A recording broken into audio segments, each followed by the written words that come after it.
आज 13 मे 2025, 13 मेला माझा जन्मदिवस असतो। हा जन्मदिवस मी कधी साजरा करत नाही, बॅनरबाजी नाही, पोस्टरबाजी नाही, कुठलाही अवास्तव हिडीस प्रदर्शन मी कधी करत नाही।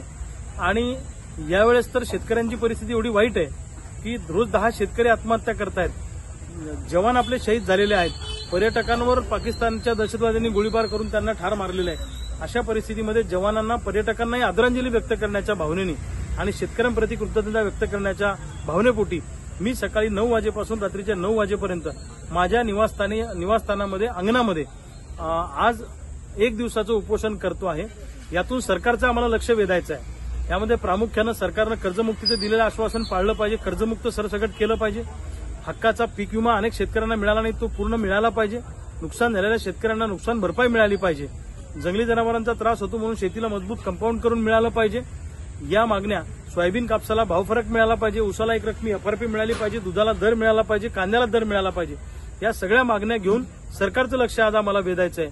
आणि दुसऱ्या बाजूला शहीद जवानांप्रती आणि दहशतवाद्यांकडून ठार झालेल्या पर्यटकांप्रती आदरांजली व्यक्त करण्यासाठी आज या ठिकाणी आम्ही दिवसभर जन्मदिवसाच्या दिवशी इथं बसणार आहे, उपवास करतो आहे।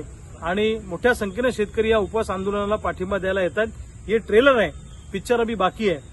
सरकार जर शेतकऱ्यांना गृहीत धरायचा प्रयत्न करत असेल तर आजचं आंदोलन हे ट्रेलर आहे। उद्यापासून मी महाराष्ट्राच्या दौऱ्यावर निघालेलो आहे। प्रत्येक जिल्ह्यामध्ये मेळावे घेऊन शेतकऱ्यांमध्ये जनजागृती करणं आणि या महाराष्ट्रामध्ये भविष्यात लवकरच असं मोठं आंदोलन आम्ही उभं करणार आहे। सरकारच्या बुडाखाली आग लावू, या सरकारला सळोकापळो करू सोडल्याशिवाय राहणार नाही।